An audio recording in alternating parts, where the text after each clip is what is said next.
आज की वीडियो में हम मून से बनने वाले कुछ ऐसे योगों के बारे में बात करेंगे जो हम अक्सर सुनते हैं, जैसे अनफा, सुनफा, दुर्धरा और केमद्रुम योग।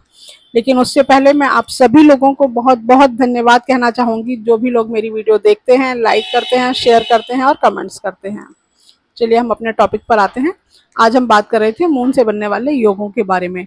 हम ये जानते हैं कि मून से यदि सेकंड हाउस में कोई भी प्लैनेट होता है, यहाँ पे हमें राहु केतु को नहीं लेना है, सन को भी नहीं लेना है, जो हमारे 5 प्लैनेट हैं, जिनको हम स्पेशली प्लैनेट के तौर पर मानते हैं, जिनमें मार्स, जुपिटर, सैटर्न, वीनस और मरकरी आते हैं।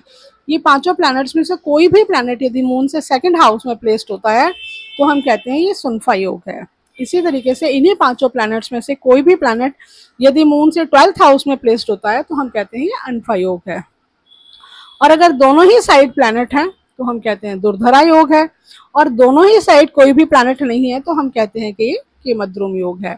इसमें केमद्रुम योग को सबसे अशुभ बताया गया है और ये कहा गया कि जिनके भी चार्ट में केमद्रुम योग बनता है वो व्यक्ति निर्धन होता है, गरीब होता है, यश मान कीर्ति से बिना होता है, उनको ये सब चीजें नहीं मिलती हैं। जब भी हम किसी योग को नेगेटिव बताने की कोशिश करते हैं तो हम उसे बहुत ज्यादा नेगेटिव कर देते हैं और ये कहते हैं कि ना उसके पास धन होगा, ना मान सम्मान होगा, ना स्वास्थ्य होगा, लेकिन ऐसा नहीं होता है। इसी तरीके से अगर हम ये कहते हैं कि किसी के चार्ट में अनफा, सुनफा या दुर्धरा में से कोई भी योग बन रहा है तो उसके पास सब कुछ होगा, वो राजा के समान होगा, राजा तुल्य होगा, उसके पास धन, वैभव, यश सब चीज होगी।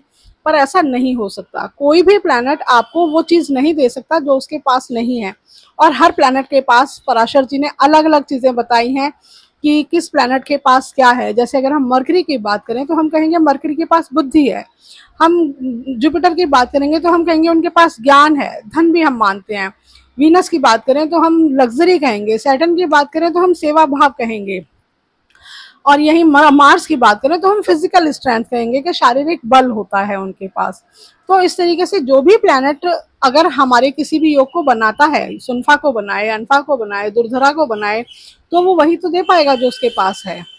तो इसलिए हमें एक चीज ध्यान रखनी होगी कि किस प्लैनेट से कोई योग बन रहा है। जैसे कि यदि दुर्धरा के बारे में कहा गया तो कहा गया कि दोनों साइड प्लैनेट होने चाहिए। मान लीजिए दोनों साइड मैलिफिक प्लैनेट हैं, एक साइड मार्स है, एक साइड सैटर्न है, तो क्या दुर्धरा का फल वही होगा जो एक साइड वीनस और एक साइड जुपिटर होने से हो सकता है या मरकरी होने से हो सकता है? तो ऐसा नहीं हो सकता ना। तो हमें इस चीज को समझना होगा कि हाँ वो योग बन रहे हैं, क्योंकि ये कहा गया कि यदि दोनों ही साइड कोई भी प्लैनेट नहीं होगा तो केमद्रुम योग होगा। और केमद्रुम योग में कहा गया कि वो व्यक्ति खुद को बहुत अकेला महसूस करता है, उसे लगता है कि जीवन में उसके साथ कोई नहीं है। और काफी हद तक ऐसा होता भी है कि वो जीवन में अकेले ही अपनी जिंदगी की गाड़ी को ले जाता है और जो भी कुछ जिंदगी में हासिल करता है, क्योंकि वो क्या हासिल कर पाएगा और क्या हासिल नहीं कर पाएगा ये तो कुंडली की और स्थितियां बताती हैं। लेकिन अगर उसकी कुंडली में ऐसे योग हैं, राजयोग बन रहे हैं और ये दिख रहा है कि जीवन में उसे ऊंचाइयां हासिल करनी है, तो हाँ हम ये कह सकते हैं कि उस व्यक्ति को बाहरी लोगों का सपोर्ट, फेवर नहीं मिलेगा। उसने जो कुछ भी अपने जीवन में हासिल किया होगा वो अपने दम पर ही हासिल किया होगा। और इस योग में काफी हद तक कमी तब भी हो जाती है यदि कोई प्लैनेट मून को देखता है, यानी दोनों साइड कोई प्लैनेट नहीं है लेकिन उन पर एस्पेक्ट है किसी प्लैनेट का, या मून से केंद्र में भी कोई प्लैनेट है, तो भी हम इस योग के प्रभाव को काफी कम मानते हैं। चलिए हम बात करते हैं उन बाकी 3 योगों की जिनमें अनफा, सुनफा और दुर्धरा आते हैं।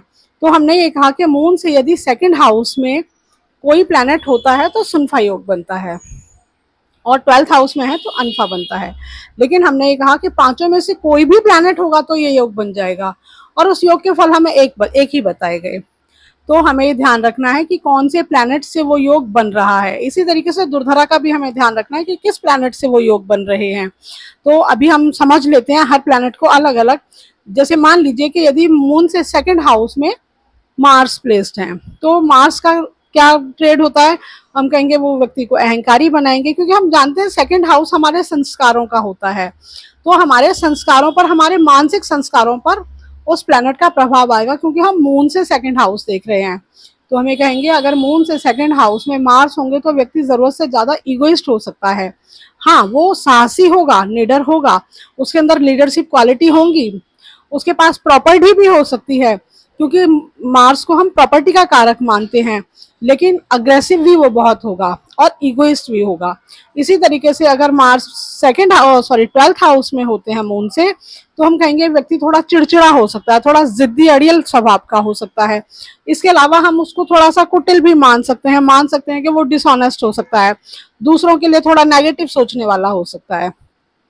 इसी तरीके से हमने अगर मरकरी को कहा कि मरकरी यदि 2nd हाउस में होंगे तो व्यक्ति आर्टिस्ट हो सकता है, अच्छा बोलने वाला हो सकता है, बहुत सॉफ्ट स्पोकन बोलता है तो बहुत अच्छा लगता है उसकी वाणी को। इसी तरीके से वो मोरल वैल्यूज को वैल्यू करने वाला हो सकता है, जिसे हम नैतिक कहते हैं कि नैतिक होगा, अच्छी भाषा बोलने वाला होगा। यही यदि वो 12th हाउस में होगा तो हम कहेंगे आर्टिस्ट होने के साथ साथ वो फेमस भी हो सकता है, तो फेमस होगा, अट्रैक्टिव भी होगा। उसके अलावा हम एक उसे स्पेशल पर्सनैलिटी मान सकते हैं कि व्यक्ति बहुत स्पेशल होगा, मतलब लोग उसे फेमस होगा। इसी तरीके से यदि हम जुपिटर की बात करें, यदि जुपिटर 2nd हाउस में होंगे तो हम कहेंगे व्यक्ति धनवान होगा, विद्वान होगा, जो भी उसके फ्रेंड्स होंगे, रिलेटिव्स होंगे, उनके साथ उसकी अच्छी बनती होगी, अच्छा उनके साथ उनका रिलेशनशिप होगा, क्योंकि वो विजडम को दिखाते हैं। इसी तरीके से यदि गुरु उनके 12th हाउस में होंगे तो हम कहेंगे व्यक्ति बहुत धार्मिक होगा, नैतिक मूल्यों को वैल्यू करने वाला होगा और बहुत तेज बुद्धि वाला होगा, मतलब विद्वान होगा बहुत ज्यादा। इसी तरीके से अगर हम वीनस की बात करें तो हम कहेंगे कि वीनस अधिक धन वाला, हर तरह के लग्जरी, वाहन, सारी सुख सुविधाएं उसके पास होंगी।